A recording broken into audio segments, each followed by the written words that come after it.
Hello बच्चों, कैसे हैं आप सब। आज हम पढ़ेंगे आपकी क्लास 6th की सिविक्स की बुक का चैप्टर नंबर 1 जो है अंडरस्टैंडिंग डाइवर्सिटी। तो सबसे इस चैप्टर में हम क्या देखने वाले हैं, इस चैप्टर में हम देखने वाले हैं डाइवर्सिटी क्या होती है। तो सबसे पहले ये बात समझना बहुत ज़रूरी है कि डाइवर्सिटी क्या होती है। डाइवर्सिटी का मतलब होता है भिन्नताएं, मतलब अलग अलग चीज़ें।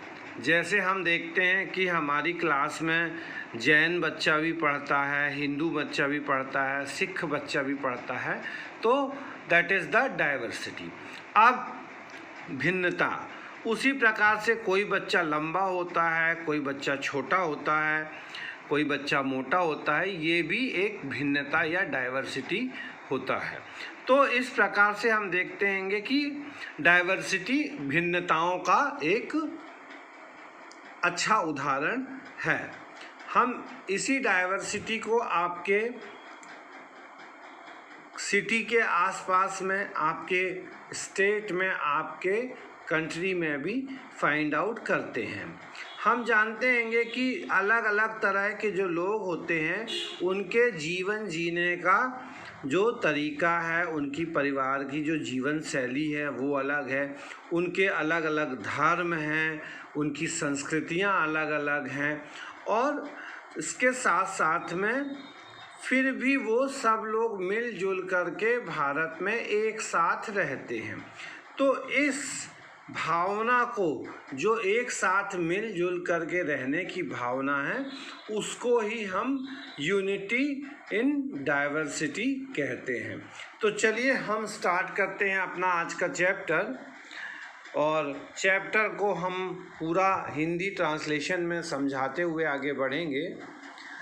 3 children around your age have drawn the figure above. Use the empty box to draw your human figure. Is your drawing similar to any of the other? The chances are that your drawing is quite different from the other 3, which you can see are quite different from each other. This is because each one of us has unique drawing style.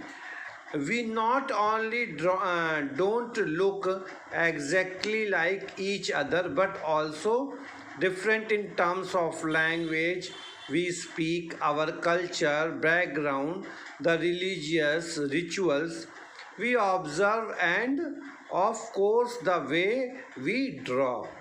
तो यदि हम आपकी class के 3 बच्चों को, अलग अलग बच्चों को कह दें कि आप लोगों को ड्राइंग बनाना है, तो ड्राइंग बनाने पर आप क्या देखेंगे? आप देखेंगे कि हर एक बच्चे के द्वारा बनाई हुई ड्राइंग का पैटर्न एकदम अलग है। किसी बच्चे के चेहरे में अंतर होगा, किसी के कपड़े में अंतर होगा। ऐसा क्यों हो रहा है? ऐसा इसलिए हो रहा है कि हर बच्चे की ड्राइंग बनाने की अपनी एक अलग स्टाइल है, और यदि आप उन बच्चों के साथ में लगेंगे तो आपकी ड्राइंग बनाने की स्टाइल भी अलग होगी। ऐसा क्यों होता है? ऐसा इसलिए होता है कि सभी लोग अलग अलग क्षेत्रों के होते हैं, उनके बोलने के तरीके अलग होते हैं, उनके परिवार का सांस्कृतिक जो पृष्ठभूमि है, कल्चरल बैकग्राउंड, वो भी अलग होता है, उनके जो धार्मिक मान्यताएं हैं, धार्मिक परंपराएं हैं। इसका क्या मतलब है? ये है रिलीजियस रिचुअल्स, धार्मिक परंपराएं, कल्चरल बैकग्राउंड, सांस्कृतिक पृष्ठभूमि। तो ये उनकी भाषाएं, लैंग्वेजेस जिसमें वो बोलते हैं, कल्चरल बैकग्राउंड, पारिवारिक सांस्कृतिक पृष्ठभूमि, रिलीजियस रिचुअल्स, धार्मिक परंपराएं। तो हम इसी तरह की जो भिन्नताएं हैं वो अपनी ड्राइंग में भी देखते हैं। चलिए अब आगे देख, अगर हम आपको एक सर्वे फॉर्म भरने के लिए दें, मतलब एक जानकारी का फॉर्म भरने के लिए दें और आपसे कहें कि इस फॉर्म में जो पूछी गई जानकारियां हैं वो भरें। जैसे कि पहली जानकारी है, when I got out I like wearing, मैं क्या पहनना पसंद करता हूँ। तो जो पंजाबी बच्चा होगा वो लुंगी कुर्ता पहनना पसंद करेगा, जो मद्रासी बच्चा होगा वो लुंगी पहनना पसंद करेगा, जो हिंदू बच्चा होगा वो धोती कुर्ता या पैंट शर्ट पहनना पसंद करेगा। इसी प्रकार से I at home I speak in, तो जो पंजाबी बच्चा होगा वो पंजाबी लिखेगा, मद्रासी बच्चा मलयालम लिखेगा, हिंदू बच्चा हिंदी लिखेगा। माई फेवरेट स्पोर्ट्स इज़, उसी प्रकार से उसका स्पोर्ट भी क्या होगा। I like reading books about, हर किसी के पढ़ने का बोलने का। इस सर्वे फॉर्म से हमको क्या पता चलेगा कि हर किसी के पहनने का, बोलने का, खेलने का, किताबें पढ़ने का अलग अलग शौक़ होता है। तो यही भिन्नताएं डाइवर्सिटी कहलाती हैं। Now ask your teacher to help you to check how many of your similar answers. Is there anyone whose list match your exactly? Probably not, but many of you may have similar answers. How many like reading the same kind of book? How many different languages are spoken by the students in the class? तो आपको इन questions के similar answers मिल सकते हैं। क्यों? क्योंकि class में हमें एक सी भाषा बोलनी होती है, एक सी किताबें पढ़नी होती हैं, तो इसलिए हमें इनके सिमिलर आंसर मिल सकते हैं। By now you must have recognised the many ways in which you are quite like some of your classmates and other ways in which you are different from them. तो इस तरह से आपको पता चल जाता है कि आप किस तरह से दूसरे लोगों से अलग हैं। Making friends. Do you think it would be easy to you to make friends with someone who was very different from you?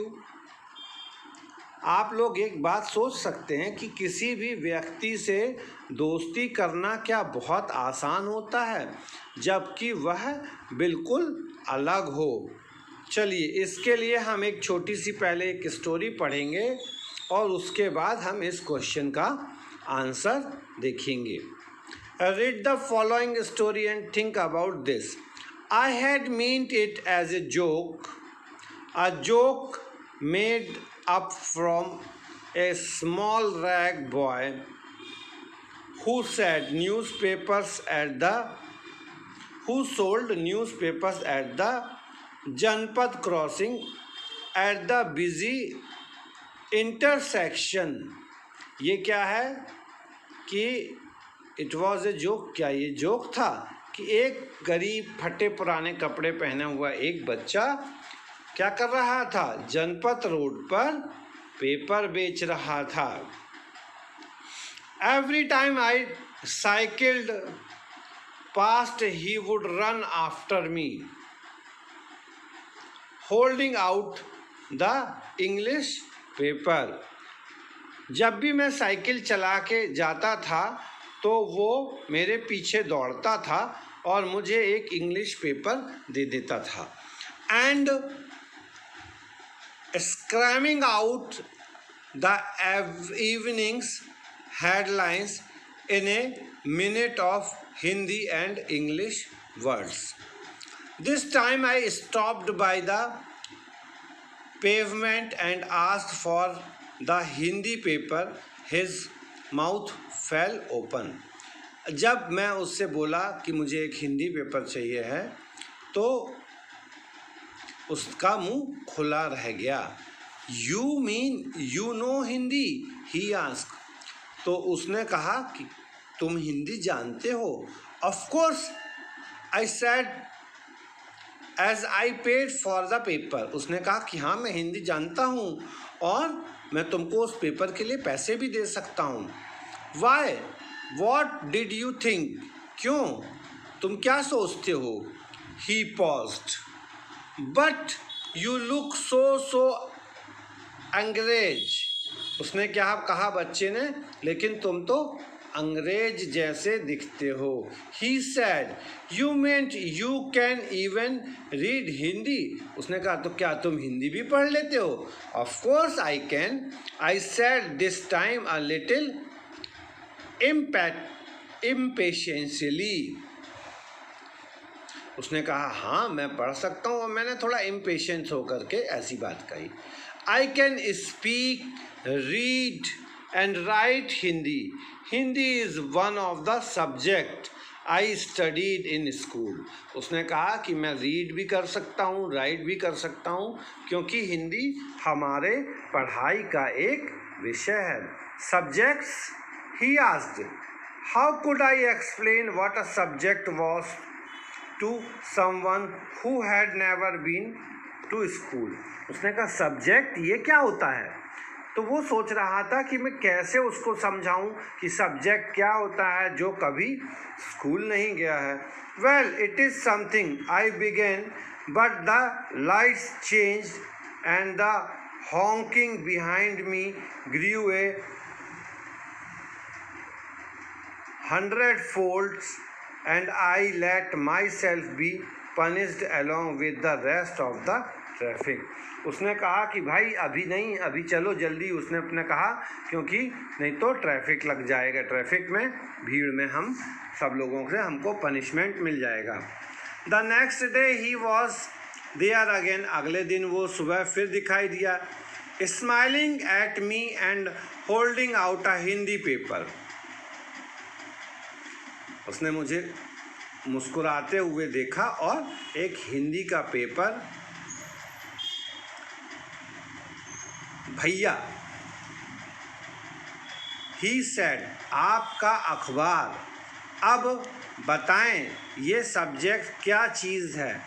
उसने क्या कहा उसको हिंदी का पेपर देते हुए, भैया ये आपका अखबार, और अब आप बताएं कि ये सब्जेक्ट क्या चीज़ है।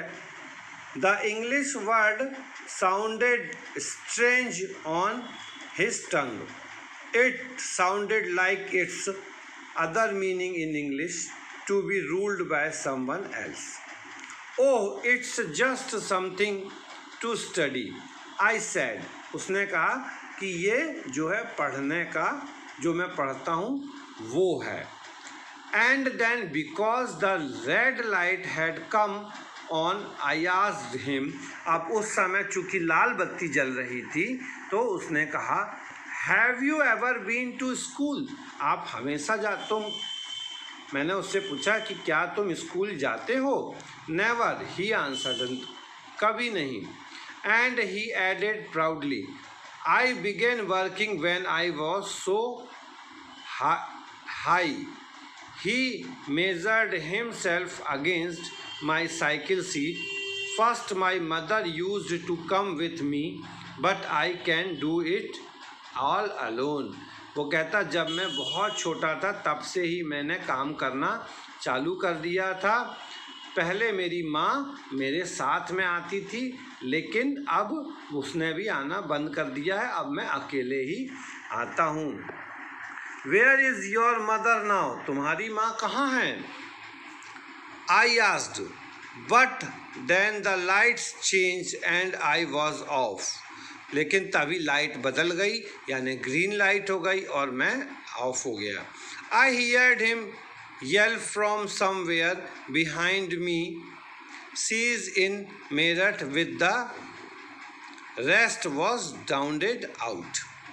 उसने क्या बताया बच्चे ने चलते चलते, तो उसकी आवाज़ आ रही थी कि समवेयर बिहाइंड मी, कोई उसको पीछे से कह रहा था शी इज़ इन मेरठ, और उसके बाद उसको सुनाई देना बंद हो गया।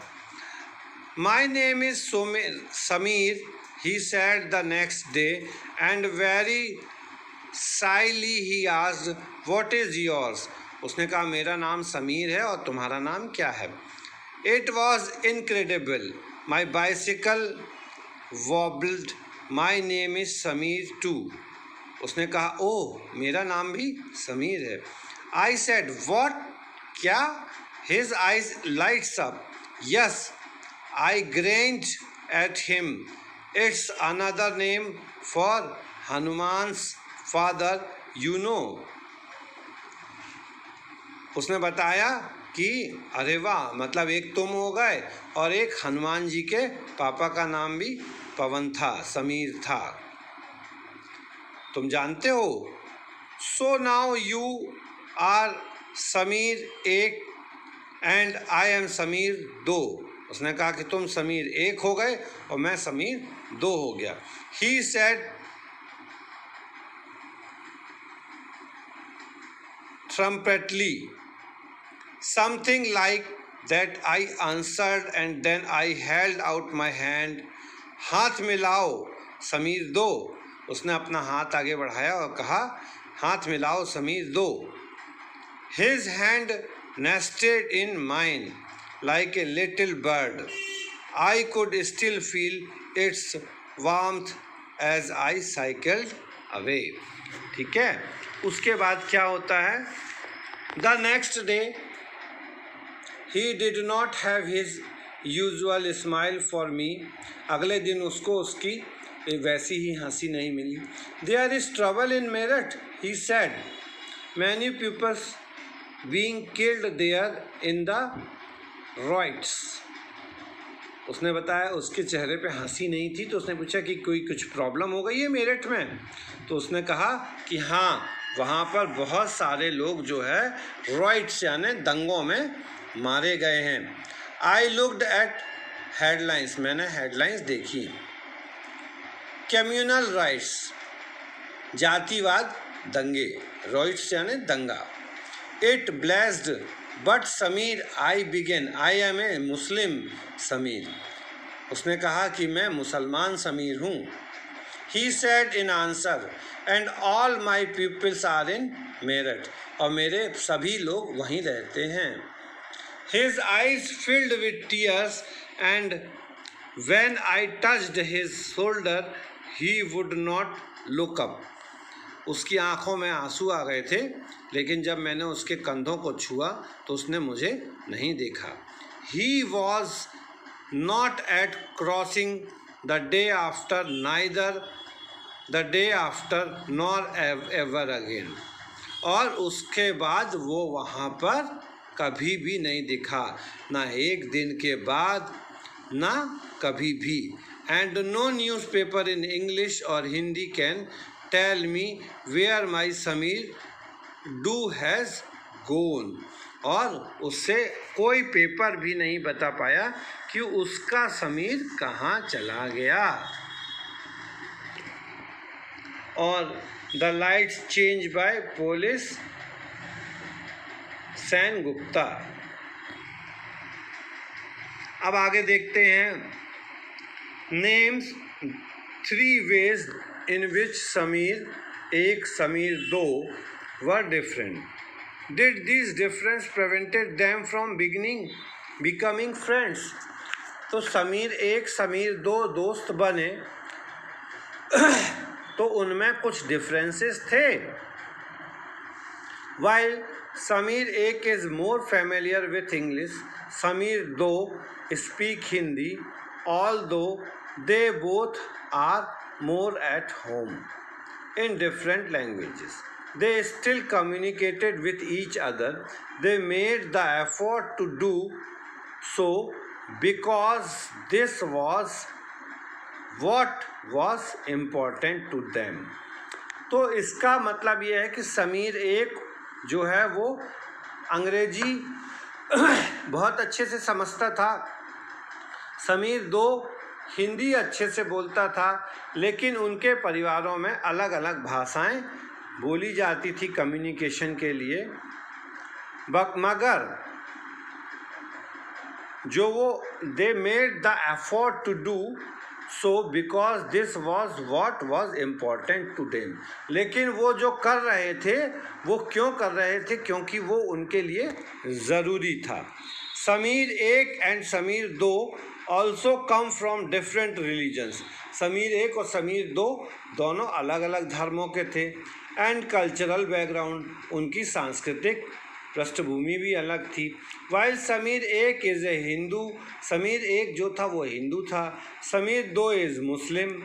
Different religions and cultures background such as they are an aspect of diversity. इनके कल्चर अलग अलग थे, इनके बैकग्राउंड अलग अलग थे, तो इनको हम डाइवर्सिटी के एस्पेक्ट में रख सकते हैं।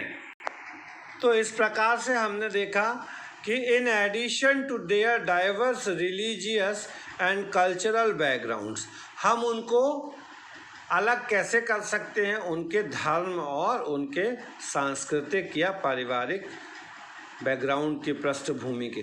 There are another way in which Sameer 1 and Sameer 2 different from each other, और समीर 1 और समीर 2 इस तरह से भी अलग हैं। For example while Sameer 1 goes to school, Sameer 1 school जाता था, समीर 2 न्यूज़पेपर बेचता था। Sameer 2 did not have the opportunity to attend school, Sameer 2 के पास स्कूल अटेंड करने की कोई अपॉर्चुनिटी नहीं थी।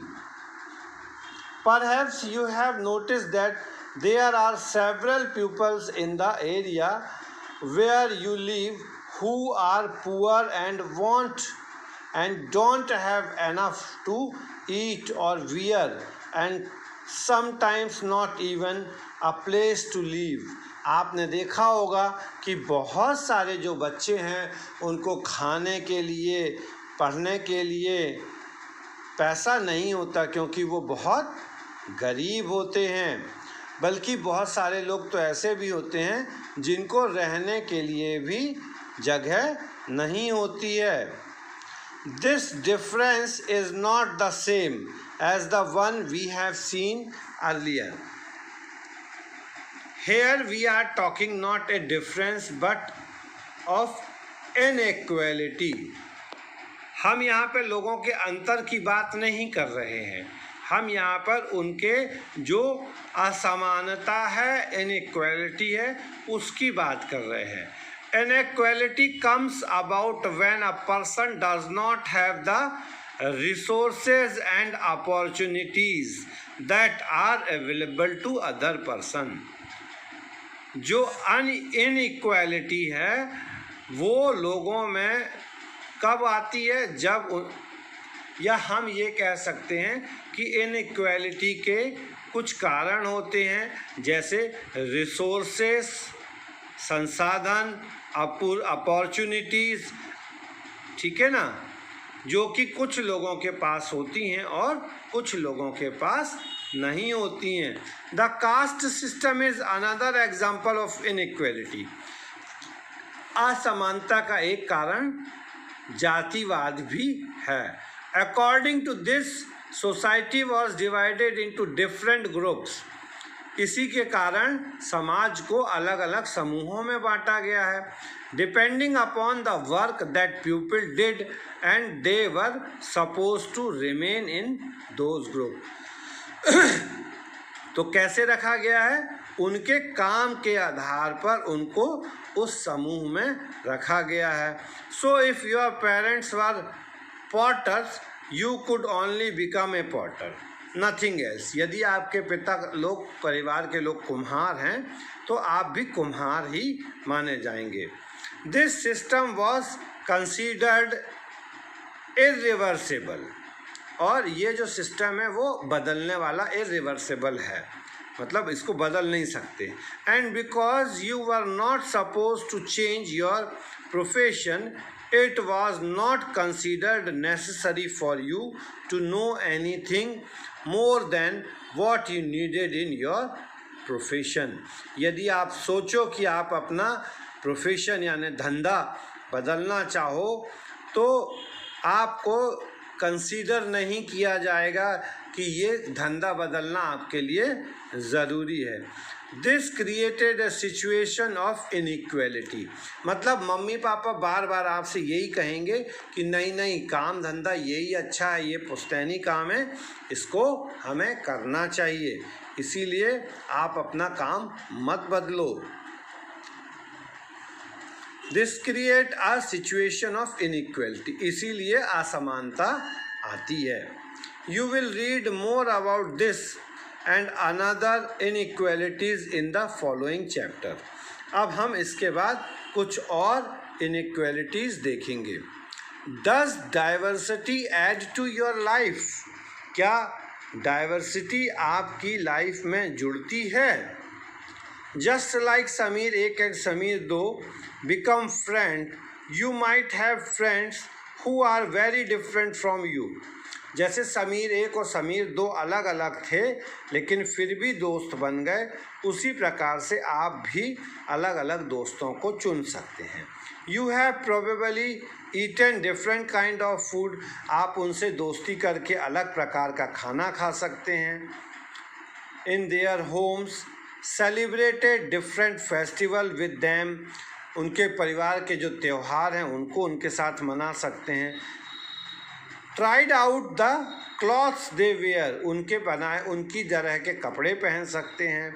And learn some of their languages as well, और आप उनकी भाषाओं को भी सीख सकते हैं। You probably like reading and hearing stories and adventures about different animal, people and even ghost।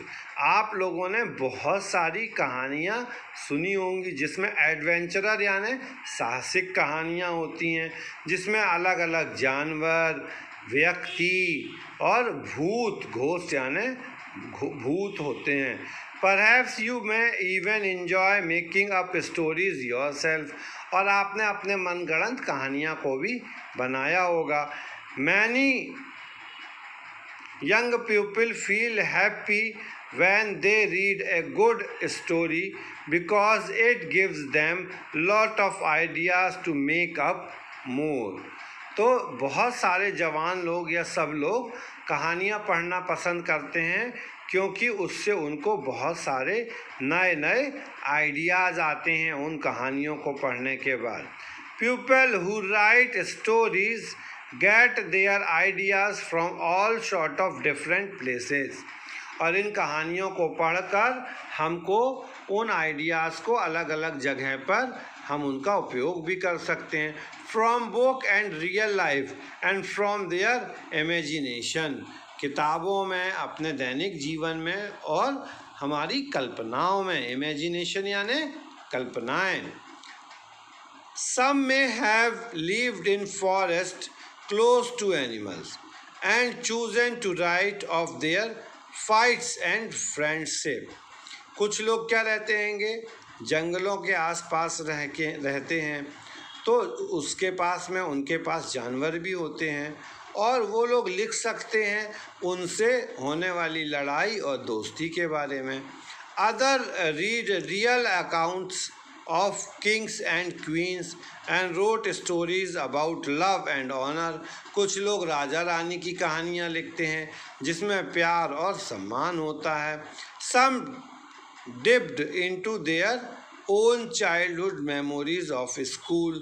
कुछ लोग अपने स्कूल की बचपन की कहानियों को लिखना पसंद करते हैं। And friends and wrote stories of adventure, और कुछ लोग बहादुरी की कहानियाँ लिखना पसंद करते हैं। Imagine if all the stories tellers and writers that you have heard and read so. सोचो कि जितनी भी आप कहानियाँ पढ़ने वाले या सुनाने वाले लोग हैं वो कहाँ से आते हैं, क्या करते हैं, उनके विचार कहाँ से आते हैं। For were forced to live in a place where all pupils wore the same two color, red and white, ate the same food, maybe potatoes, took care of the same two animals, for example deer and the cat, and to entertain themselves played snakes and ladders. What kind of stories do you think they would write? क्या ऐसा हो सकता है कि हम ऐसी कोई कहानियाँ लिखें या पढ़ें जहाँ के लोग 2 कलर के कपड़े पहनते हों, 2 प्रकार का खाना खाते हों, 2 जानवरों को पालते हों, स्नैक एंड लैडर सांप सीढ़ी खेलते हों? तो क्या ऐसी कहानी अपन को पसंद आएगी? नहीं आएगी, है ना। तो इसीलिए हमको डाइवर्सिटी की बहुत अधिक आवश्यकता होती है। अब हम देखते हैं कि डाइवर्सिटी इन इंडिया, हमारे भारत में डाइवर्सिटी किस प्रकार से है। India is a country of many diversities. We speak different languages, have various type of food, celebrated different festival, practices different religions, but actually if you think about it, we do many things that are similar except that we do them in different ways. हम देखते हैं कि हमारे भारत में बहुत सारे भाषाएं बोली जाती हैं, ठीक है ना। बहुत प्रकार के खाना खाए जाते हैं, बहुत तरह के त्यौहार मनाए जाते हैं। और अगर हम इस सब चीज़ों को सोचें तो क्या इन सभी में समानता है? तो हम ये पाएंगे कि हम उनको अलग अलग तरह से करते हैं, लेकिन कहीं ना कहीं वो एक है। खाना तो खाना होता है ना। क्यों? क्योंकि जब हमको भूख लगेगी तो हम खाना खाएंगे। ये अलग बात है कि साउथ का व्यक्ति साउथ इंडियन स्टाइल खाना खाएगा, नॉर्थ का व्यक्ति जो है वो नॉर्थ इंडियन स्टाइल का खाना खाएगा। हमें ठंड लगती है तो हम गर्म कपड़े पहनते हैं, और निश्चित बात है कि जो साउथ का व्यक्ति है ठंड आने पर साउथ के गर्म कपड़े पहनेगा, और नॉर्थ का व्यक्ति नॉर्थ के गर्म कपड़े पहनेगा। इस तरह से हम देखें तो भले भारत में अलग अलग भिन्नताएं हैं, लेकिन उन भिन्नताओं के होने के बाद भी काम करने का तरीका जो है वो एक ही है। How do we explain diversity? तो हम फिर डाइवर्सिटी को किस तरह से समझ सकते हैं या समझा सकते हैं? A little more than 200 years ago or long before the train, aeroplane, bus or car become a part of our life, people traveled from one part of the world to another in ship and horses or camels or on foot. आज से करीब 200 साल पहले जब ट्रेनें, aeroplane, buses, cars नहीं होती थी तो लोग अपनी यात्राएं किस प्रकार से करते थे? वो एक जगह से दूसरी जगह पर जाने के लिए क्या क्या चीज़ें यूज़ करते थे? हाँ, या तो वो शिप का यूज़ करते थे, या फिर घोड़ों का, या फिर ऊँट का, या फिर वो पैदल चलते थे। तो मतलब ये है कि हमारे पुराने ज़माने में इन साधनों का उपयोग किया जाता था। तो इसका मतलब ये हुआ कि समय के अनुसार हम जो है वो अपने काम करने के तरीक़ों में बदलाव लाते जाते हैं। उसी प्रकार से अब हम देखते हैं कि यहाँ पर एक बॉक्स बना हुआ है जिसमें कुछ क्वेश्चंस लिखे हुए हैं और उनके एक एक आंसर लिखे हुए हैं। 2-2 आंसर आप अपने मन से लिखेंगे। पहला क्वेश्चन है different ways in which people prayer, प्रार्थना करने के अलग अलग तरीके। 3 तरीके हैं। एक तरीका है थ्रू सिंगिंग अ हम, मतलब या तो हम गा के प्रार्थना करते हैं, ठीक है। और किस तरह से प्रार्थना करते हैं? गा के हिंदुओं में प्रार्थना होती है, तो मुसलमानों में बैठ के हाथ फैला के प्रार्थना होती है, तो सिखों में अलग तरह से प्रार्थना होती है। तो ये एक प्रार्थना के 2 तरीके आपको लिखने हैं। सेकंड क्वेश्चन है different ways in which people get married, शादी करने के अलग अलग तरीके। पहला तरीका इसमें बताया गया है through signing A register in the court, court में जाके साइन करके किया जाता है।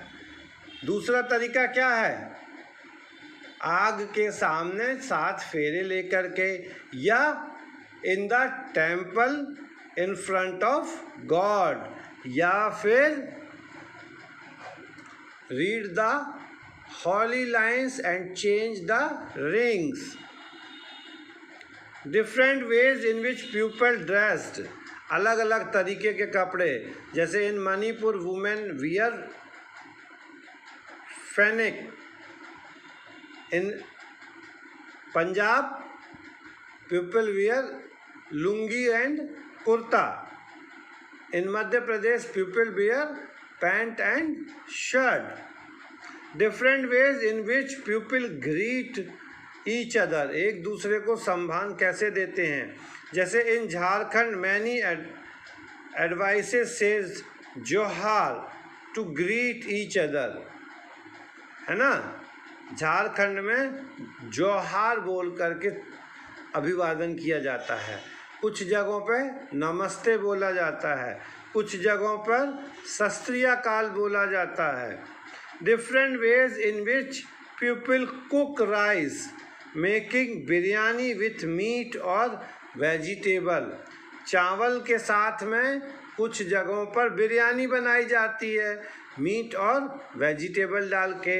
वहीं मिल्क मिला करके क्या किया जाता है, राइस के साथ खीर बनाई जाती है, और कुछ जगहों पर राइस को बॉईल करके भात बनाया जाता है।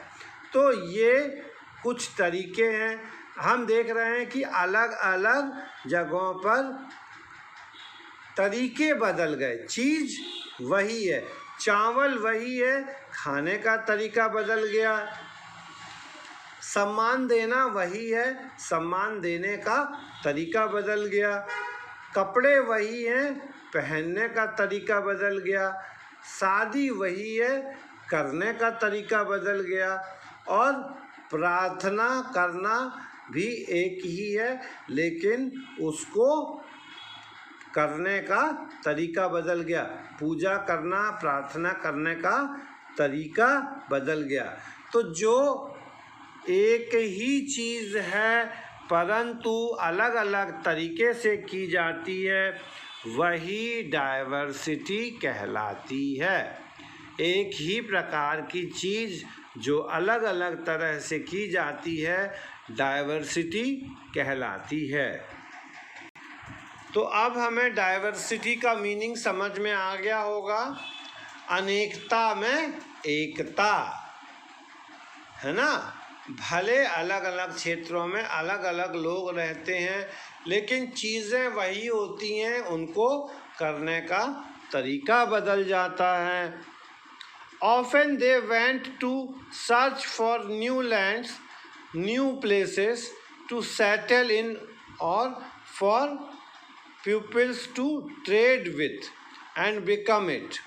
लोग, जगह कम पड़ जाती है तो लोग ज़मीनें ढूंढते हैं और एक जगह से दूसरी जगह पर जाते हैं, या व्यापार करना होता है तो एक जगह से दूसरी जगह पर जाते हैं। And because it is took so long to travel, once they got to a place people stayed there often for a long time. और जब उनको उनके मतलब की जगह मिल जाती है तो लोग वहाँ पर लंबे समय तक रहते हैं। Many other left their homes because there were famines and droughts and they could not get enough to eat. अब बहुत सारे लोग इस तरह से पलायन करते हैं क्योंकि वहाँ पर अकाल होता है, भूखमरी आ जाती है और खाने के लिए कुछ भी नहीं होता है। Some went to search for work while other left because there was a war. कुछ लोग तो काम की तलाश में चले जाते हैं और कुछ लोग वहाँ से पलायन कर जाते हैं। Sometimes as they began to make their home in new places, people began to change a little, and at another time they managed to do things in the old ways, so their languages, foods music religious become a mix of the old and new. तो जब ये लोग एक जगह से दूसरी जगह पे पलायन करते हैं तो उनका जो सांस्कृतिक कल्चर है, उनका जो कल्चर है वो तो उनके साथ में रहता है, लेकिन जिस जगह पर वो रहने लगते हैं वहाँ का कल्चर भी उनके साथ में मिक्स हो जाता है, क्योंकि वो वहाँ पर बहुत लंबे समय तक रहते हैं। और ऐसे में क्या होता है कि धर्म, संस्कृति, खाने के तरीके मिक्स हो जाते हैं, नए और पुराने, और एक नया कल्चर दिखने को मिलने लगता है। The history of many people shows us how many different culture influences have helped to shape life and culture there. Thus, religions become very diverse because of their unique histories. इसीलिए हमको हर जगह पर diversity अलग अलग दिखाई देती है, क्योंकि जबकि हमारी क्या है, हिस्ट्री एक ही है, लेकिन फिर भी हमें डाइवर्सिटी दिखाई देती है। Similarly, diversity also comes about when people adopt their lives to the geographical areas in which they live, है ना। अब क्षेत्रीय चीज़ों का भी उनके ऊपर प्रभाव पड़ता है, भले वो किसी दूसरी जगह के हों, लेकिन उस जगह का जो मौसम है, वहाँ की जलवायु है, उसका भी उनके ऊपर बहुत प्रभाव पड़ता है। For example, living near the sea is quite different from living in mountainous areas. हमको ये पता है कि समुद्र के किनारे रहने वालों की जीवन शैली और पहाड़ों पर रहने वाले लोगों की जीवन शैली में बहुत अंतर होता है। Not only do pupils have different clothing and eating habits, but even the kind of work they do is different. तो अलग अलग क्षेत्रों के लोगों के रहने के, खाने के तरीके बस नहीं, उनके काम करने के तरीके भी बदल जाते हैं। In cities, it is often easy to forget how closely pupils live and tied it together to their physical surrounding.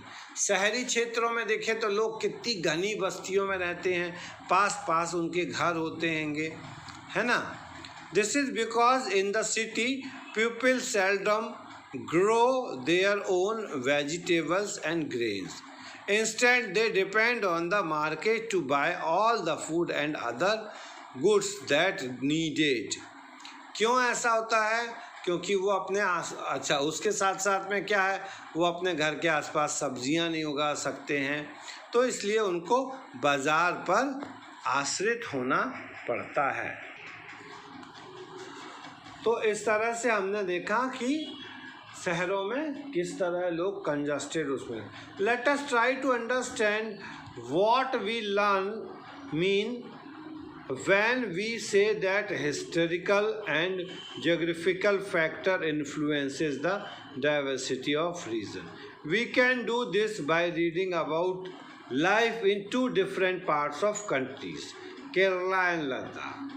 अब हम यहाँ पर अगले उसमें देखने जा रहे हैं कि केरला और लद्दाख दो अलग अलग जगह हैं, और वहाँ पर रहने वालों की क्षेत्रीय और जो मतलब ऐतिहासिक हो गया, क्षेत्रीय तथ्य क्या है, किन कारणों से वहाँ के लोगों की जीवन शैली बदल जाती है ना।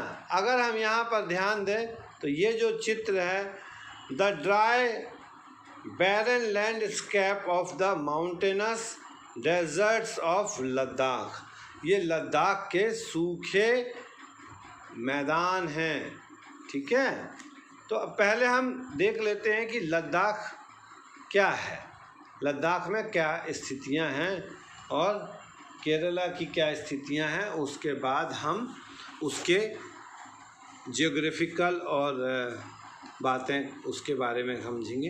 तो लद्दाख क्या है? Ladakh is a desert in the mountains in the eastern part of Jammu and Kashmir. Ladakh कहाँ पर है? जम्मू और कश्मीर में है, जो कि एक डेजर्ट है। Very little agriculture is possible here since this region does not receive any rainfall and covered it in snow for a very large part of the year। तो ये जो क्षेत्र यहाँ बरसात बहुत कम होती है और पूरा समय ये जो है बर्फ से ढका रहता है। There are very few trees that grow in the region. यहाँ पे बहुत कम पेड़ उगते हैं। For drinking water people depend on the melting snow during the summer mountains. पानी के लिए यहाँ के लोग जो हैं पिघली हुई बर्फ़ के पानी को पीने के लिए उपयोग करते हैं। People keep sheeps and sheeps in the this region. यहाँ के लोग जो है वो भेड़ें पालते हैं। क्यों? Because they produce pashmina wool. वो लोग क्या निकालते हैं इनसे? Pashmina wool. This wool is prized and pashmina shawls cost a lot of money. क्यों? वहाँ की जो भेड़ों की क्वालिटी है, उससे बनने वाला ऊन है, उसकी जो शॉल होती हैं वो बहुत महंगी बिकती हैं। Sheep and sell this to trade for Kashmir. Pashmina shawls are cheaply woven in Kashmir। ठीक है, तो पश्मीना शॉल को कहाँ बनाया जाता है? कश्मीर में बनाया जाता है। The people eat meat and milk। People eat meat and milk products like cheese and butter। तो यहाँ के जो लोग हैं वो मीट खाते हैं और दूध के बने हुए प्रोडक्ट जैसे बटर, चीज़ आदि खाते हैं। Each family owns some goats. हर परिवार के पास गाय, बकरी, याक होते हैं। Being a desert did not mean that Ladakh did not attract its share of trades. It was considered a good trade route as it had many passes through which caravans travels to what is today called Tibet. These caravans carried textile and spices, raw silk and carpets। तो लद्दाख जो है वो आपका desert है, लेकिन यहाँ पर trade यानी बिजनेस बहुत अच्छा है। यहाँ से बहुत सारे रूट्स चलते हैं, ट्रेड रूट्स हैं, जहाँ से टेक्सटाइल, स्पाइसेस, रॉ सिल्क आदि, कारपेट, ये सारी चीज़ें आगे सेल के लिए दूसरे देशों में जाती हैं। Buddhism reached Tibet via Ladakh. Buddhism जो है, बुद्ध की जो शिक्षाएं हैं वो बुद्धिज्म कहलाता है। बौद्ध धर्म वो लद्दाख में तिब्बत के माध्यम से आया है। Ladakh is also called little Tibet. Ladakh को छोटा तिब्बत भी कहते हैं। Islam was introduced in this region more than 400 years ago and there is a sufficient Muslim population here. यहाँ पर 400 साल पहले मुस्लिम धर्म आया था और यहाँ पर मुसलमानों की संख्या अच्छी खासी है। Muslim Ladakh is a very rich oral tradition of song and poem. यहाँ पर ओरल ट्रेडिशन सॉन्ग्स और पोएम्स का है। Vocal versions of the Tibetan national epic the Kesar saga are performed and sang by both Muslim and Buddhist. यहाँ पर जो local version of the Tibetan national song है Kesar saga, वो यहाँ के लोगों के द्वारा गाया जाता है, जिसे मुसलमान और बुद्ध दोनों गाते हैं। तो इस प्रकार से हमने देखा कि लद्दाख कहाँ पर है, लद्दाख में कौन कौन सी चीज़ें होती हैं, वहाँ का क्लाइमेट कैसा है, वहाँ की पॉपुलेशन कैसी है, वहाँ की वर्सेटाइलिटी क्या है, वहाँ पर बिजनेस क्या होते हैं। अब हम देखते हैं कि केरल, जो कि बिल्कुल डिफरेंट है इंडिया का। Kerala is in the south west corner of the India. ये नॉर्थ ईस्ट का था, अब ये साउथ वेस्ट का है। It is surrounded by the sea on one side and hills on the another. इसके एक तरफ तो समुद्र हैं और दूसरी तरफ पहाड़ हैं। A number of spices like pepper, clove and cardamoms are grown on the hills. तो यहाँ के पहाड़ों पर स्पाइसेस यानी मसाले बहुत अधिक मात्रा में उगते हैं। It is spices that made this region an attractive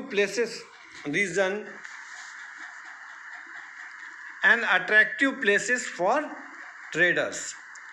Jewish and Arab trades were the first to come there. Jewish और अरेबियन लोग जो थे व्यापारी, वो यहाँ सबसे पहले आए थे। The Apostle of Christ, Saint Thomas, is believed to have come here nearly 2,000 years ago, and he is credited with bringing Christianity to India. 2000 साल पहले सेंट थॉमस यहाँ पर आए और उन्होंने ही भारत में Christianity lie. Many Arab traders also came and settle down here. बहुत सारे अरब के भी व्यापारी यहाँ आए और रहे। Ibn Battuta, who travelled here a little less than 700 years ago, wrote a travelogue in which he described the life of Muslim and say that they are highly respected community. The Portuguese discovered the sea route to India from Europe when Vasco da Gama landed with his ship here. मतलब आप देखिए कि केरला कितना connected CT है या state है। यहाँ पर सी रूट डिस्कवर किया गया, पुर्तगाली लोग आए, उन्होंने सी रूट को पकड़ा यूरोप से इंडिया के लिए। वास्को डी गामा आया, वो भी अपनी शिप को यहीं पर रोका था। Because of all these various historical influences, people in Kerala practices different religious such as Judaism, Islam, Christianity, Hinduism and Buddhism. तो यहाँ पर चूँकि इतने सारे लोग आए, तो केरला के जो लोग हैं वहाँ पर वो जुडिज्म को भी मानते हैं, इस्लाम को भी मानते हैं, क्रिश्चियनिटी को भी मानते हैं, हिंदुत्व को भी मानते हैं और बुद्धित्व को भी मानते हैं। The fishing net used here look exactly like the Chinese fishing nest and are called China value. Even the utensils used for frying is called the China chatti, and it is believed that the word Chin could have come from China. तो इससे ये समझ में आ रहा है कि चीन के लोग भी यहाँ पर आए, क्योंकि यहाँ पर चाइनीज़ फिशेस भी देखने को मिली। चाइनीज़ फिश को पकड़ने के लिए, फिशेस को पकड़ने के लिए चाइनीज़ नेट भी देखने को मिले।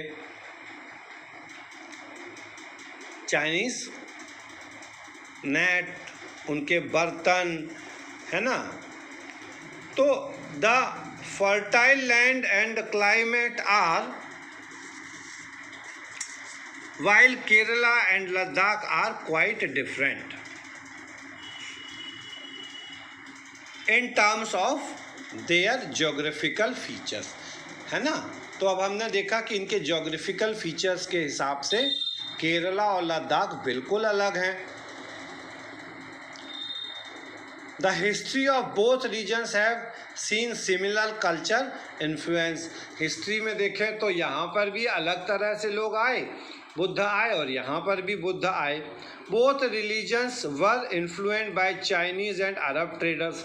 और यहाँ पर धर्म में जो बदलाव देखने को वो मिला, वो चाइनीज़ और अरब के लोगों के कारण मिला। It was the geography of Kerala, which allowed for the cultivation of spices, and the special geographical location of Ladakh, its wool that draw trades to these regions. तो जिस तरह से केरला की जो जोग्राफिकल कंडीशन है वो मसालों के लिए बहुत काम की थी, वहीं लद्दाख की जो जोग्राफिकल कंडीशन है वो ऊन के लिए बहुत फ़ायदेमंद रही. Thus history and geography are often tied in the culture life of a region. तो हिस्ट्री और जोग्राफी दोनों ही किसी क्षेत्र के कल्चर को बदलने में या कल्चर को बनाने में बहुत काम की होती है. The influence of diverse culture is not merely a thing of the past.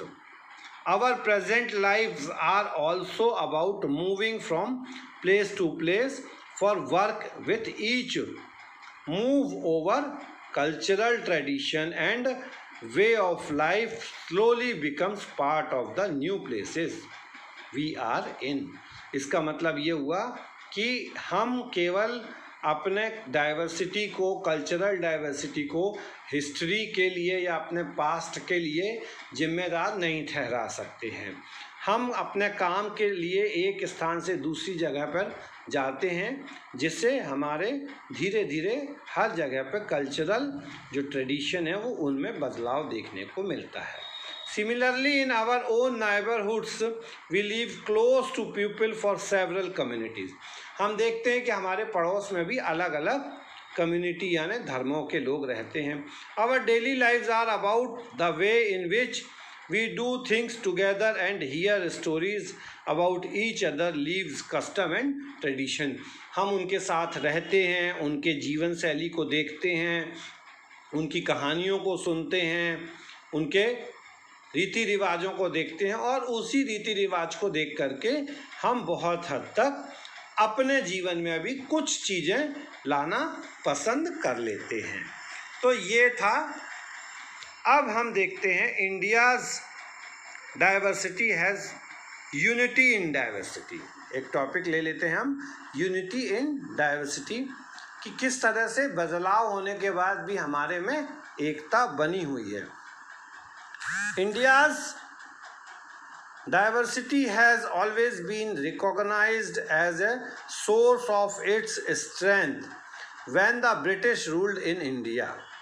Bharat की जो डाइवर्सिटी है वो भी मजबूती से बनी रही. कब? जब ब्रिटिश हमारे देश में राज्य करते थे. Women and men from different culture, religion and religious backgrounds come together to oppose them. India's freedom movement had thousands of people of different backgrounds in it. हम देखते हैं कि हमारी स्वतंत्रता की जो लड़ाई थी उसमें हर धर्म जाति के लोगों ने अपना सहयोग दिया था. They worked together, एक साथ मिलकर काम किया. To decide joint action, मिलजुल कर एक्शन लिया. They went to jail together, वो लोग जेल भी गए. And they found different ways to oppose, और उन्होंने अलग अलग तरीक़ों से विरोध भी किया. The British interestingly, the British thought they could divide India because they were so different and then continue to rule them. But the people showed how they could be different and yet be united in their battle against the British. तो ब्रिटिशों ने तो बहुत किया कि वो भारत के लोगों में बंटवारा कर दें, लेकिन वो लोग जो भारत के लोग थे उन्होंने एकता का परिचय दिया और उन ब्रिटिशों के अगेंस्ट में युद्ध छेड़ा. तो इस तरह से यहाँ पर एक सॉन्ग दिया गया है. Don't forget the days of blood O friend, in the midst of your happiness remember to shed a tear for us. The hunter has turn away every single flower, do plant a flower in the desert garden, dear friend. Having fallen to bullets we slept in Jallianwala Bagh. Do light a lamp on this lonely grave, O friend. The blood of Hindus and Muslims flows together today. Do soak your robe in this river of blood, dear friend. Some rot in jails while others lie in their graves. Do shed a few tears for them, O friend. ये Indian people's theatre association IPTA के द्वारा गाना बनाया गया है, poem बनाई गई है, जिसमें कहा गया है आप लोगों को याद हो कि ऐ मेरे वतन के लोगों ज़रा आँख में भर लो पानी, जो शहीद हुए हैं उनकी ज़रा याद करो कुर्बानी। ये गाना आप लोगों ने सुना होगा फिल्म। तो ये गाना इसी कविता का एक सार है कि कितने लोग थे आए, उन्होंने फूलों को तोड़ा। फूलों को तोड़ने से मतलब है हमारे जीवन में हमारी शैली को बिखेरने की कोशिश की, है ना। जलियांवाला बाग में गोलियां चली, लाखों हिंदुओं का, मुसलमानों का खून बहा, खून की नदियां बह गईं, लेकिन सब लोग एक साथ मिल कर के रहे और इन सारे संघर्षों को झेला। तो ये इस कविता का सार था। चलिए वापस हम अपने लेसन में आते हैं।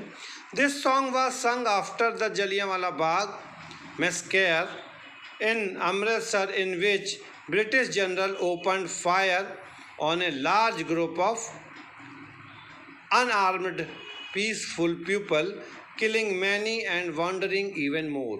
Men and women, Hindu, Sikh, Muslim, rich and poor had gathered to protest against the British.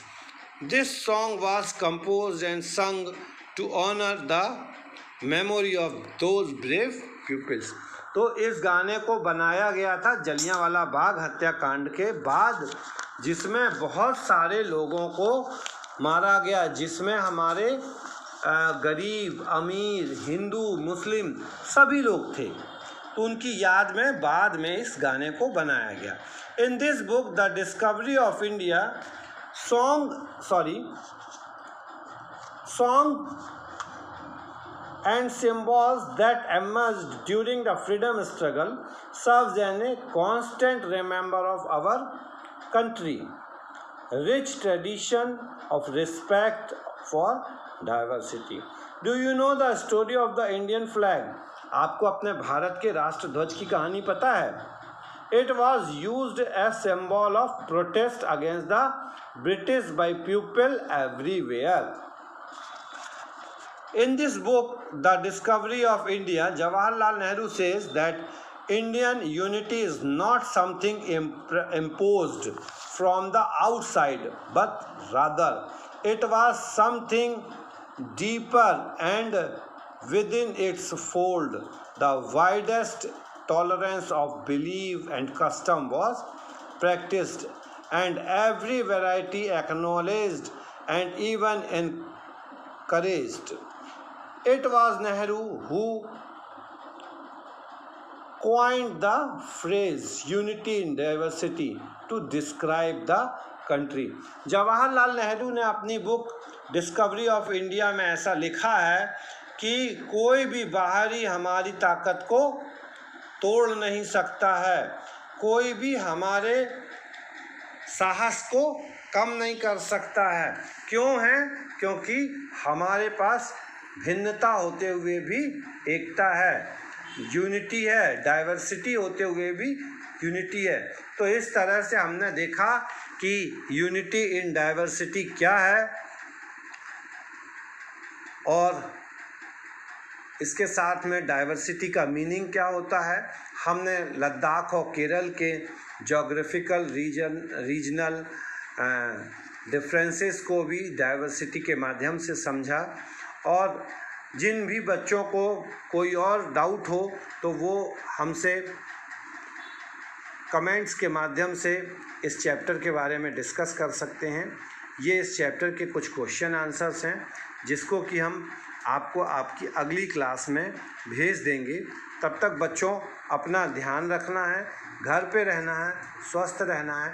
और जिन बच्चों ने अभी भी चैनल को लाइक नहीं किया है, सब्सक्राइब नहीं किया है, वो बच्चे अभी भी चैनल को लाइक कर सकते हैं, सब्सक्राइब कर सकते हैं और अधिक से अधिक अपने दोस्तों में शेयर कर सकते हैं, जिससे कि आप लोग अच्छा पढ़ें और स्वस्थ रहें।